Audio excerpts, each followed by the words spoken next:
শাহবাগীরা বাংলাদেশের মানুষ, যেখানে 97% ধর্মীয় অঙ্গনের মানুষ, মুসলিম বা অমুসলিম, এই সকল মানুষদেরকে তারা চাচ্ছে ল্যাংটা বেহাপনার মাধ্যমে রাস্তায় নামাতে।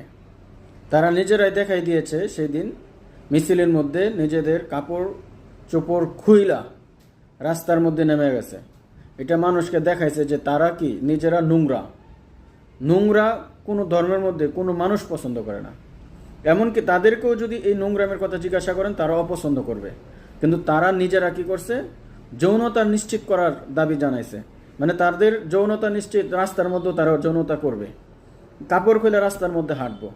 এটা হলো কি শাহবাগী মেয়েদের, শাহবাগী হিজড়াদের, শাহবাগী এগুলো কোনো পুরুষ বা মেয়ে হতে পারে না।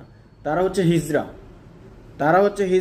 হিজড়া যেমন নির্লজ্জতা, চোখে কোনো শরম নাই, মুখে কোনো শরম নাই, হাতে পায়ে শরীরের মধ্যে কোনো লজ্জাবতী নাই, এরকম তাদের হালত হচ্ছে হিজড়ার চাইতেও তারা বেশি নির্লজ্জ, বেহায়া।